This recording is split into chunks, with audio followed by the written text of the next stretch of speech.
I forgot to unmute ourselves.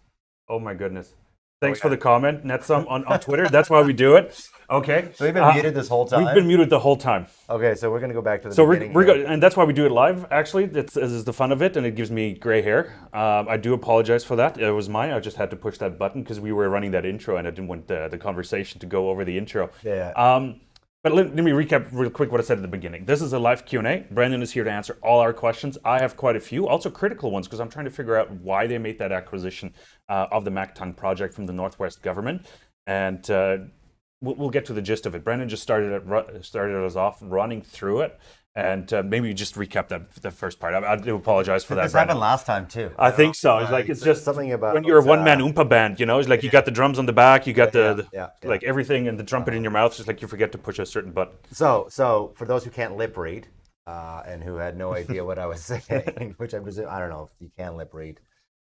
Anyway, so I was going through the history of the Mactung project, the recent history, and so look to kind of fill this in again. Mactung and the operating mine Cantung were part of North American Tungsten.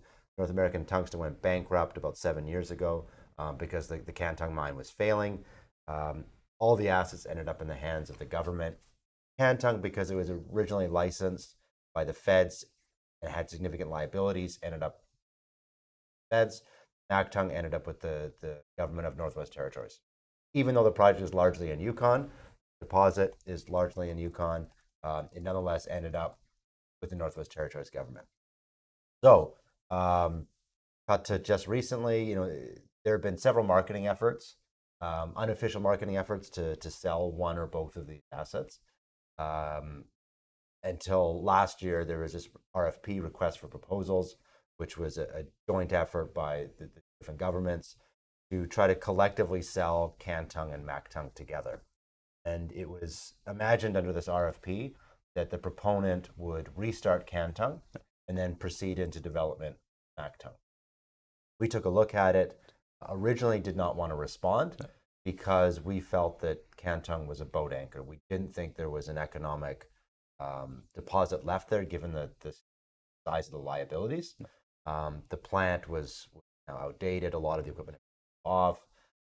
So we didn't really want to get involved. We did have some partners come to us and said, why don't we go in under this RFP, propose a bifurcation, which is to say that our partners, JDS and Encero, will clean up Cantung. We will take on Mactung. Fortunately, the RFP was canceled because nobody wanted to restart Cantung. And our bifurcation, although the right proposal, may not have been considered proper response under the RFP. So the RFP was canceled, but the NWT government came straight to us, negotiate directly on Mactung alone. So we kind of had what we wanted, which was Mactung separate from Cantung, not taking on any liabilities as a cash flow free junior mining company. Taking on significant liabilities is a big risk, and we don't want to do that. So that's the how. So we got over the line. We negotiated with the government. I think we came to a deal that made a lot of sense for both parties. And I think the NWT government very sensible about it. Credit to them for having some sense of our commercial realities, right, and working with us on that. That's the how. So why? Right? Well, we'll get to that. It's like, what was the Northwest Territory government originally looking for? Like, is that really, like, how much did they have to put up to sort of clean up Cantung? Like, are they just looking for recovery of money? Like, what was the whole purpose of it? They could have just given it away or put it up for staking or something. Yeah, well, they offloaded Cantung liabilities to the feds, right? So what was left is they effectively paid $4.5 million to the federal government for Mactung. And this was described in at one point as doing the feds a solid, which was basically like, look, we'll pay you because Cantung is in the Northwest Territories. So that kind of like is a question of whether or not that was their liability or the federal government's liability. The feds agreed to take it on, but Northwest Territories agreed to pay the feds for Mactung. Mm-hmm. So they paid $4.5 million for it. I think put in another $300,000 to $500,000 in light remediation. So they were out over $5 million. So that was the big question mark for them, was like, okay, they really wanted to get that back. It's not that they're looking for this immediate significant return, but as a government, it's embarrassing if they don't at least get what they sunk into it back. And we took a look at the value of the project, look at the way our deal is structured. So 15 million total, 1.5 million now, 3.5 million 18 months after the final definitive agreement closes, which by the end of the year, which means that second payment is 2024. They're getting, within about 2 years, they're getting at least what they're out of pocket. And then the remaining 10 is based on some production milestones, collective or decision to go to production on the collective project. So I think it was a deal that made sense for all of us. And look, this is an advanced stage project that's had tens and tens of millions spent on it, has a feasibility study, has gone through licensing. So for us to lock it in for 1.5 million now, and then the sort of committed payment being 1.5 million years, I think is very fair, right? It's not maybe gun to our head. We're not panicking to raise money on this. And there's no required expenditures or anything that you need to do this by. No. And there's an adit there, but it's not like discharging water that needs to. There's no environmental liabilities. There's a bit of a camp that I suppose we could be on the hook to clean up, but they cleaned up the bad parts of it, so fine as is and as useful as is. So I would consider that more of an asset than a liability. But that's the critical thing, because you talk about the feedback we've got on this. It's been 90% positive, 80% positive, 10% confused, and 10% unhappy. And the unhappiness all has to do around people love our MacPass asset. Shareholders love our MacPass asset. They see this as a distraction. They see it as a money sink and time sink. So they're concerned about that, right? And so critically, with no work commitments, no liabilities, it doesn't have to be time sink if we want it to be. Well, you just added Tech just up their investment into the company. Ibarra Capital just in the recent financing up their investment in the company. What was their reaction? Tech is there for the zinc, is my assumption. Yeah, and I mean, look, we haven't had a lot of time to talk to either about it, because we just closed the financing involved them that they were involved with. Necessarily, they were blacked out on this. Yeah. So it was kind of a bit of like a surprise, right? Because we can wall cross people. That's not a problem. You can wall cross significant shareholders, but not when they're in an active financing, right? So, Ibarra absolutely thinks it makes sense. Tech hasn't really given us an opinion one way or another. They're not in the tungsten business, but they certainly understood the logic of which there is a lot of various reasons. It's interesting because I was in the car with somebody, a couple fund managers actually, on Tuesday when the news broke, and we had a discussion about it. Yeah. And I was like, well, what's the reasoning behind it? So I was like, and that's where the German in me comes out a little bit. Because I'm not sure if you follow soccer at all, but Tony Kroos gave an interview after the Champions League final, and he spoke to a German reporter, and he stopped the interview after 2 questions because the German was just so negative, right? So take it with a grain of salt what I'm asking here, but it's also for me to understand. So what the reasoning is. We cleared that you don't have any expenditures, you don't have to hit any certain cost, milestones and spending milestones on the project. But what does it do economically to MacPass as well? Where are the synergies there? Yeah, well, look, so you look at our 2018 PEA on MacPass, consider the 100 million that went into the road. Now less, because the government's committed 71 million to our access. Hope that they would commit more. But that's one expense, right? It's the same access road, right? Sure. So you're not spending that twice for 2 projects. Potential other synergies is a shared power plant or a shared power spur. I'd much rather a power spur, because I think that the future realities are try to be as low carbon intensity as possible for production. I think a diesel or powered mines far less attractive than one that's powered by a grid that is dominantly hydro. So that's now a shared expense between the projects. Maybe you could have a shared camp. You only need one airstrip. There's no processing synergies. It's a very different flow sheet. But it doesn't mean you can't have your plants in the same place and minimize the disturbance. Maybe shared tailing storage facility, maybe, right? Yeah. So then operationally, shared fleet, thing that could come with that, right? So the distance is 13 kilometers, I think. yeah. It was? I think the map is in our news release. Please check that out. But if Mac Pass is like long and narrow like this, you got Tom and Jason and Boundary Zone. Mactung's like up here. So Mactung kind of floating above my elbow there. So the Mactung is closer to Tom than Tom is to Boundary Zone, by example. So it's right there, contiguous. So the shared plant thing, maybe that's too much. I don't know, but we have to explore all these things, right? So there was significant operational synergy, and operational and capital synergies. So, and I said to people that if this project was zinc, obviously, absolutely right, makes consistent sense. If it was copper, nickel, or tungsten, or gravel, it's like if it's got that sort of MPV and that sort of scale and that sort of synergies, probably worth owning, right? So, I don't know that. To be frank, I don't know if we would have looked at it if it was. Yeah. That's not Really not our MO. I don't think that's what this company is about. This is a critical minerals company, right? And we've been tweaking the branding towards that because marketing. Let's just be honest here. I'm not gonna lie, but marketing.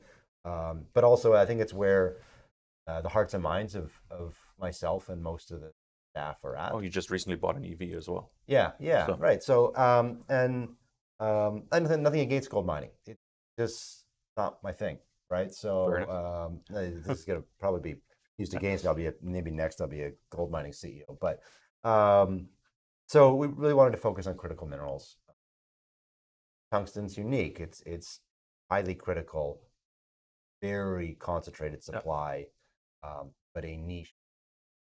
So not an easy one to take. A copper or nickel or cobalt or whatever other exchange traded critical mineral. Notwithstanding, like we can discuss the whether the LME is a good pricing mechanism anymore, given the recent shenanigans. But at least it's a transparent, much better price discovery than tungsten. So it's not an easy project. But I think it's an important project. There's no domestic source of tungsten in Canada, nor in the U.S. Europe and these are all places that are either our own country or close geopolitical allies. So places want to rely on China. I mean, China dominantly, but China and Russia is the largest producer. Right, so we rely on those, right? I think events, and it's not just recent events, but broadly, I think we're seeing increasing resource nationalism.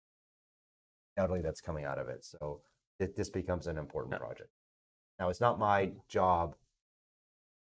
Favors for Canada, USA, Japan, EU, right? And not we're not in the favor business. No, we're not in the favor business, and I don't do favors for government, right? So. I'm in the business of seeking returns for shareholders. I'm going to say, ladies, when the CRA calls, they forget about all the favors, right? Yeah. So I'm in the business of seeking returns for shareholders. So this is a very important metal. It is good for me. I feel good about that, but I'm not going to build it if I think that the Chinese will do market shenanigans and put us out of business. It becomes a risky proposition. So we understood that the price necessarily needed to reflect the risk of that's dominated by producers who operate on quotas, a price discovery mechanism which would not be a price discovery. Gotcha. Real quick, if you have any questions for Brandon about the acquisition, about Fireweed, what the next steps are, just put them in here in the YouTube chat or just post them on Twitter as well. Really happy to answer them for you. It's like, this is not supposed to be just a one-sided discussion here. Really, that's why we do it live as well, so you do have a chance to answer it. We're still a bit in a virtual world, so it might make sense to use the opportunity. But Brent, like I wrote down a question, and we're going to expand on it. Actually, it's just optionality or a real opportunity, slash, are you just being opportunistic?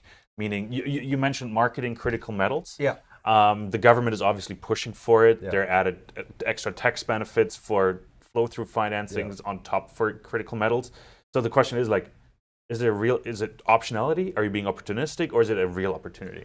Okay, look, opportunistic, absolutely. Now, opportunistic, is it a real opportunity? I mean, opportunity necessarily implies that it's opportunistic, right? I mean, it's like opportunity means like, is this actually like going to go somewhere, or are you just putting this on the balance sheet to boost the NPV or the EV of the company, and to use the in situ value for marketing, right? Like saying you got $6 billion worth of metals in the ground. Double my in situ value, right? So therefore double the market cap. It doesn't work that way. But it was absolutely opportunistic.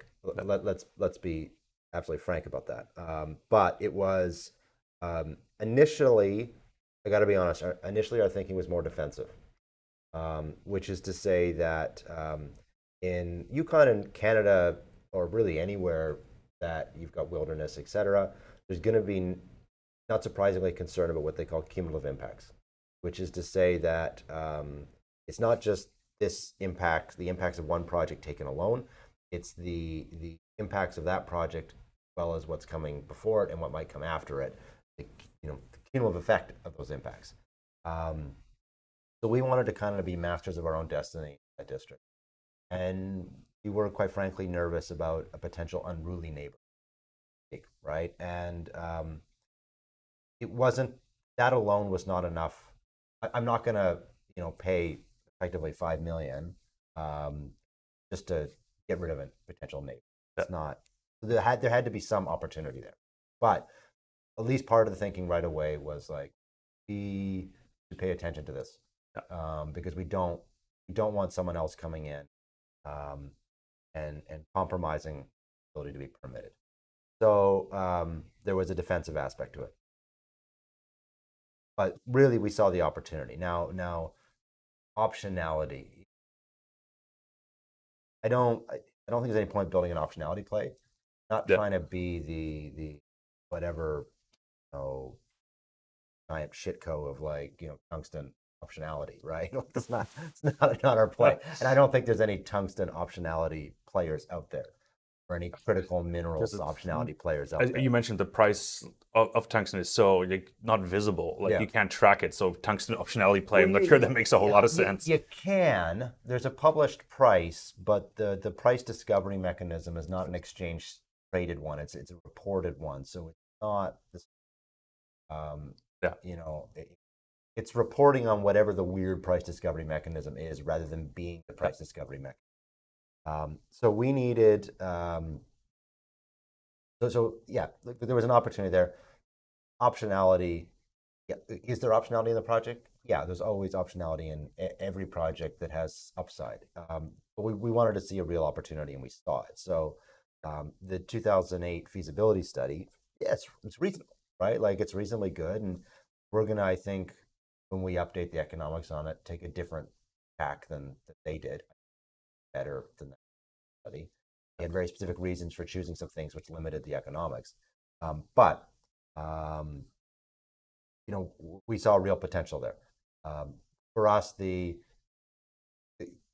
key is like, okay, so how do I insulate myself from market shenanigans, right? So that during offtake contracts with price floor, something TBD, right? But we saw a real opportunity there, and again, so I think there's been on Twitter floating around an image showing that in our CEO.ca chat too, the image of tungsten projects globally, grade and contained metal.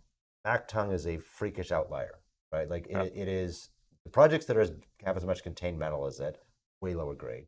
Projects that kind of have its grade or better, way smaller, right? Yeah. So it's a freakish outlier. If there is a greenfields tungsten project in the world that should work, this is it, right? So that's the key thing, is that we can work towards a reasonable offtake mechanism, or the tungsten market becomes more transparent, then absolute right? So Got a question actually yeah, on that, like sort of following up on what you just mentioned, like yeah, talking offtake agreement. yeah. The question is the intent to process both mineral feed, zinc, etc., and tungsten together in an on-site process plant or ship concentrate off-site? Like, Or you chip concentrate, okay. absolutely, with both of them, right? So now the tungsten flow sheet is not same as the zinc lead flow sheet at all, right? So you're with the tungsten, you're building a gravity concentrate first, and then what's left, you're kind of doing reverse flotation to rather than collecting the sulfides and using those as your concentrates, you're actually trying to get the sulfides off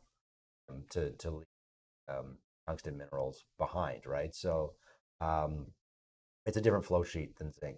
So might you have them in the same Building. building, an extra big building? Maybe there's some economies of scale there. You get the 6/10 rule, right? So, yeah, possibly. But Okay. at no point do those two flow sheets intersect, except maybe. And I mean, like, I don't want to forward-looking statements. We have no idea what the combined synergies will actually manifest as. Maybe then only the tailings get a bigger dewatering facility and that sort of stuff. There's some economies of scale there. Maybe that's only the waste. No, fair Um, enough. Fair enough. Um, so catalysts for Fireweed. One is obviously PEA, and yeah, I think it was second half of the year yeah, 2023. yeah. How does that acquisition now impact that timeline? How does it fit together? Are you going to run it as separate like entities within Fireweed? No, we Like won't that's run it as separate entities. So first up, there's going to be two resource updates and two PEAs likely within the next year. There's um, certainly the resource update on Mactung. Pretty, I mean, I don't want to say quick, but there's no additional drilling needed for that. Pretty sure that's somewhat, going to be easy to do, maybe before the end of the year. Um, then we got a resource update on Mac Pass, the global resource. So now we're taking Tom and Jason that have been approved. We're adding an end zone boundary west. Um, first half next year, depending on, I mean, if it's second half next year, then the labs have really yeah. screwed things up. But yeah, so that comes, and then sometime around the same time, maybe APA on Mactung. There might be some factors that push Okay. that out, Yeah. but then definitely the PEA on pass. This is budgeted. We've got the capital for. That was my next question Yeah, actually. Like even with the PAs, like for Mactung, like how much is the new project I wouldn't say cash drain. That sounds so negative. Like, but how does that impact cash and your budget for the year? well, it's look, it's drilled to M&I, right? So measured and indicated. There's a bit of inferred there, I And think. you can use all that. Like you've got all the data, collars, assay Yeah, samples, yeah, pulps, whatever you yeah, need. Like yeah, okay, yeah. And look, maybe there's a check assay program, something like that. But de minimis the amount of work that we're going to need okay. to do. And there's a feasibility study on it, right? So the amount of data, there's been like 5 bulk samples out of there, right? A tremendous amount of metallurgy done, a lot of geotech and stuff like that. Certainly, we're not jumping to a pre-feas on it, right? The next study, if this one next year on Mactung, is the PEA. So we have oodles of data, way more than we need to support a PEA, right? So if we need to spend any money on it, it's going to be very select stuff. Yeah. So that was critical for us. This is not a short-term cash drain at all. Might we see some upside or conversion opportunity next year? Yeah, possibly, right? But we're not pulling any bigs from past to Yeah. go to Mactung. Probably getting ahead of myself, but have you talked to IRACBCS about the PA and input and data you have? Like, because I know they can throw a wrench in your legs. Like, oh wait, that drill hole, No, that's it's like 6 months too old. Like no, we'll need you to re-drill it. that's really down to the QP, Okay. right? Like, so it's the QP's comfort and could I would just be shocked to me because like look, Mac Pass, we put out a resource in 2018 with 2,400 meters drilling the year before, No. but the vast majority of the 70,000 meters we inherited had been done in the 70s and 80s, Okay. right? So it's like historic drilling is fine. Historic drilling is totally cool to be in, right? It becomes a question of if unreliable or twins, No. maybe you have to go back. But Got another question, backtracking a little bit yeah, actually. When are the road upgrades to the site going to be done? Well, so the government's been there's some bridges that are kind of sitting on the other side of Gill River there, waiting to be installed. So I think that the plan is to road improvement as well.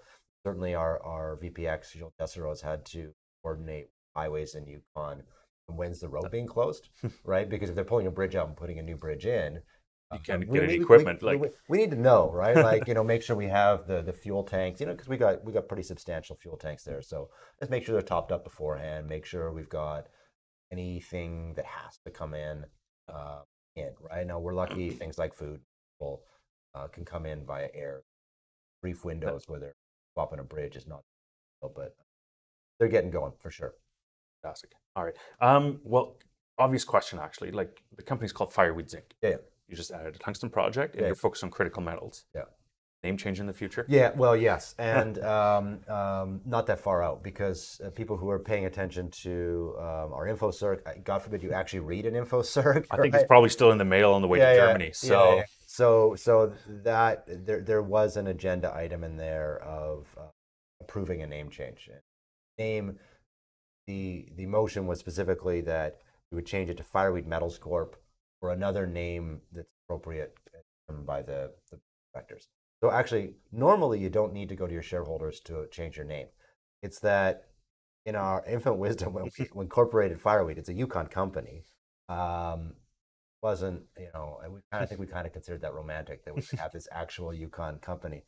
Turned out to be a giant pain in the ass, but in Yukon you have to get shareholder approval to change the name. Okay. So this has been waiting a while. So yeah, it's coming. It's coming, and so working on a bit of a brand refresh, hopefully a new website. Don't change the colors. I like the colors actually. Yeah, they're quite unique. It's not going to be far off. We like the purple. We like the Fireweed purple, and we're sticking with Fireweed. But yeah, like look, Fireweed Zinc. I mean, Zinc was 60% of the payables for just MacPass. Gotcha. So we were already polymetallic. You add in Mactung. I think that basically takes. There's probably actually more tungsten payables at Mactung than there is at Zinc in MacPass in the old 2018 study. 2023 study should change that. I think there ends up being more payable zinc out of MacPass than tungsten and Mactung after our next study. But undoubtedly, we're a polymetallic critical mineral company, right? Dominated by zinc and tungsten. Well, he gets quite a bit of silver as well, from what I understand. Yeah. Fireweed critical metals and some silver. Yeah. Fire some shots across the silver company's bow, as I did at your conference a couple weeks ago. Yeah. It's funny. It's an interesting fact, because you have what's the actual number? It's actually quite high. Yeah, 50 million inferred and 10 million indicated. So I can say it's 60 million combined, right? You can't. I can't. Right, but it's a lot, and I was, if we just had the silver, we'd probably have a higher valuation, because it's a silver project. But people forget that over half the world's silver comes from zinc lead, projects, right? So zinc lead primary projects, like obviously a lot of silver primary producers still produce zinc and lead concentrates, but it's actually the silver's more of a byproduct than a primary product. Okay. I'm running out of questions, but one last one I have is permitting. Yeah. You got the project from the Northwest Territory government. Yeah. But the project is in the Yukon. Yeah. How is the Northwest Territory involved moving forward now? Like, what's that look like? Do you have to permit now through both governments? Well, so the Mactung deposit itself crosses the border. Yeah. It's on both sides. Okay. Yeah. Okay. So it's dominantly on the Yukon side. Now North American Tungsten, and I talked about part of the reason they did things the way they did, was they worked extra hard. They went underground because if they went pit, it was going to the pit was necessarily going to, the pit walls were going to cross into the NWT side. Gotcha. So they went under. They wanted to do it underground only to keep themselves out of a joint permitting process. Quite honestly, what's changed since they submitted their permit is that a project that adjacent to the border is likely to attract a joint process anyways. So if it's attracting a joint process anyways, then we might as well mine stuff on both sides. We might as well look at a potential pit, right? So now, does a joint permit? A joint permit's not a dual permit. Let me make that clear, right? So it's a one environmental assessment, probably with extra decision bodies. So I think, and we have talked to the NWT government about that, about like how does this look like? We haven't been explicit about it, and I don't think we can be explicit about it until we're there. But they understand, and I think the Yukon government understands that they can't double the permitting burden, or the project doesn't happen, No. right? So will it be a little bit more complicated? Yeah, a little bit, but I think the potential improvements in economics from doing that, and then I might have to do it anyways. Then we do it. Might as right? well. So, Might as well. yeah. Any funding, like commitments or anything from the NWT government? Did they mention anything like? No, no subsidies, no funding commitments, nothing like that. And you look at our road commitments from the Yukon side. That's a little bit Yukon government, but it's largely the feds. Yeah. The territorial governments do not have the capital to be issuing or doing substantial capital investments into these projects, right? And we look to the governments in the latest budget, the recent announcement by the feds that they were going to commit billions of dollars to infrastructure, to critical minerals projects.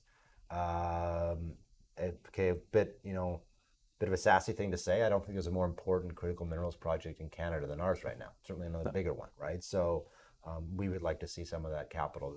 The rest of the road, maybe some relief on or outright payment for or partnership on a power spur, I think would be a big deal for us. So there's lots of opportunities there. I'm just of the opinion, like the governments, the U.S., Canada, like they say, hey, this is a critical metal. I think they need to put up or shut up, like a little bit. Like that's just my opinion. Yeah, like, well, the critical minerals strategy has been inadequate, and I made the point to my MP that. It's actually not my MP, it's in neighboring jurisdiction, but he's a friend. And I said that, the current critical mineral strategy, at least prior to the March 8th announcement, was that, hey, if you're on the critical mineral list, there's a risk we block a takeout by the Chinese, which the Chinese have the lowest cost of capital, the longest term money, they're the most aggressive. So if you're signaling that, hey, these metals, we're going to block a takeover by a Chinese entity or potentially block, you're reducing competitive tension on the eventual M&A, which means that the M&A parties that are left know that they've got less potential counter bidders, and that has a knock-on effect of trickling down, of increasing my cost of capital now. And so I was saying to this member of parliament friend of mine that, like, this current critical mineral strategy as written does more to hurt critical mineral development in Canada than help it. So I think that was taken on board, and certainly this new kind of super flow through for critical minerals definitely helps. These infrastructure funds, it helps in theory, but that's going to be a bit of a picking winners sort of thing. Okay. It's like which projects get that fund, right? Yeah. And which projects don't, right? So there's kind of I hope I'm one of the winners they pick, right? But that is kind of a picking winners thing. Yeah. So I would like to see other assistance there. I'd like to see the government underwriting the project finance debt, certainly at least to a certain point. As Japan does this, a few other countries do this. Well, Germany has a government bank that supports sort of project funding. Yeah. So look, if my debt gets underwritten by the Canadian government, or some limited degree of that brings my cost of debt down, which allows me to have more debt on my project, which allows me to have my equity component smaller. So the ultimate return on equity, which is what matters to shareholders, hopefully goes up substantially, right? So these are the sort of things I would like to see. And I think that we get it, governments like to declare an intent to do something before actually fleshing it out. But we would like to push them to do more. And that's, look, I think, I talked about the problems with the tungsten pricing. I talked about, the critical mineral strategy. Mactung is more of a political effort from us than a technical effort. The technical work is largely done. There's a little bit to tidy up, but it's a political project for us, right? So Fireweed might possibly engage lobbyists. We certainly, I've got meetings in Toronto next week at PDAC with some very senior members of government. This is a big push for us. I have no problem pushing government on these things. People. They put the word out that their critical metals are important to them, right? So that's what I mean. Like, put up or shut up. It's like there's a lot of talk, but I think it's time to follow through in a certain. And Yeah. the last few months have shown supply chain issues worldwide, Yeah. and bringing production home have sort of shown that we need it. Yeah. Yeah, and we had my senior VP James Scott. When he had his first meeting with me on with the government, and he came out of the meeting. He's like, "Wow, you don't pull your punches with government." I was like, "No, it's not my job to pull my punches with government. They work for me, right? They work for everyone in Canada, right? Yeah. So you can't mollycoddle them. Like you have to make it clear what the problems are and what you think they need to do to solve them. So I think we're the right people to take on that challenge. Yeah.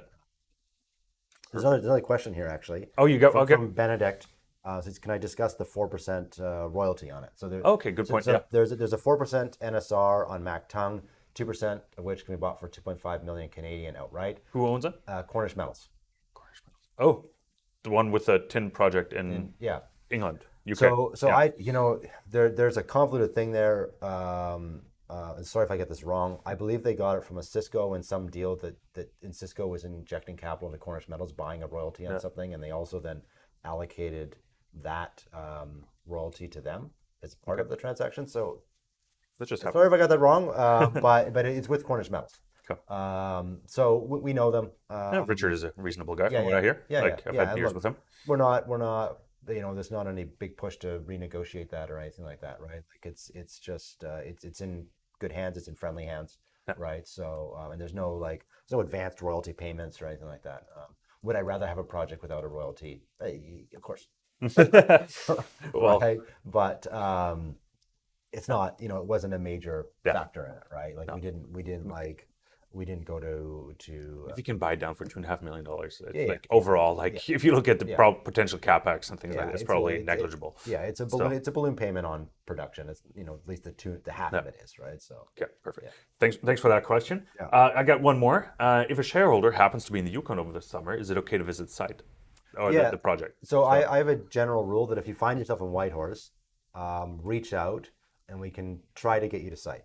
There's no guarantees, but certainly if you're there a day that we have a scheduled flight, it's not a big deal to hold the plane there for a while. Yeah. I'm hoping to bring you to site this summer. Looking forward to it. And some other shareholders to site.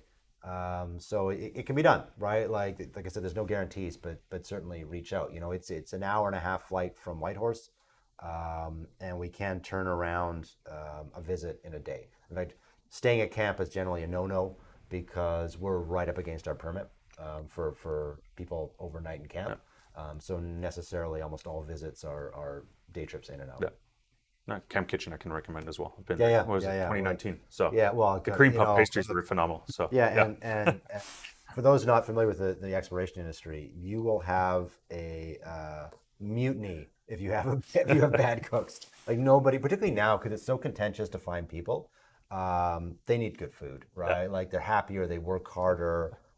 They're less likely to get a noose around your neck if you have if you just get good food. They'll want to come back, and it's the right thing to do. So fantastic. And they fatten up. All right, last 30 seconds for some questions, and then I think we're going to wrap this up. I think it was quite comprehensive. I think we covered all the points. I think I got my questions answered about what your next steps are. So I think the MacPass plans are not impacted at all moving forward. That's sort of what I got out of this conversation. And you're funded to do parallel work for now. We'll see what it looks like in 12 months and how you decide to proceed with the project. And look, I think about our recent Gain and River acquisition, $40,000 to do it. We're going to spend $300,000 there this year. That's a punt, right? That's opportunistic. We like the exploration potential. Might as well stake it. Go for it. Roll the dice. Mactung, much more complicated, obviously much more expensive as well. So it necessarily had to scratch, more itches, had to check more boxes to make it happen. Since I have your next press release sort of update on exploration, what the plans are for this year, I think have we seen an exploration plan for this year? No, not broadly. We'll people are at site now, so we had to. It was a very very heavy snowfall year, so the drilling might start a little bit later, but we had to do avalanche safety on camp and stuff like that before people can go in. But people are heading in, and I think you'll get a news release. I'm allowed to say you're going to get a news release soon. That's such a non-news release, like that people are in camp. But there's something coming. So we expect drills turning hopefully in. Let's see, what day is it now? 3 weeks, right? So, maybe within that, but certainly around that. Fantastic. Awesome. Brendan, thank you so much. Everybody else, really appreciate you tuning in. We had quite an audience here actually and during the live interviews. So make sure to hit that like and subscribe button, of course, as well, because if you hit that like button, the YouTube algorithm will really like this video and more investors will be able to see it. I think if you hit that like and subscribe button like a geologist gets his hammer. Is that how it works? Probably. Something Yeah, like that. exactly. We'll make somebody smile. Fantastic. Thank you so much for tuning in. I hope you enjoyed this live Q&A session, a bit of a different SF Live format. And we'll be back with more content. We're off to PDAC on Saturday for a few days. And looking forward to quite a few conversations. I won't be bringing the camera this time, but we're looking forward to some great conversations at PDAC. It's one of the best networking events, in my opinion. You don't get a lot of business done, but you get to meet a lot of people, which is fantastic. And Brendan's going to be there, I think, as well. You mentioned you're going to be in Toronto next week, so I'm assuming you're going to be around. Yeah, if you're in Toronto, reach out. There is nothing left in my schedule except for Wednesday. So I don't know if anyone's around, wants to meet. Wednesday is the right time to try to book something. Fantastic. Thank you so much. And stay tuned for more.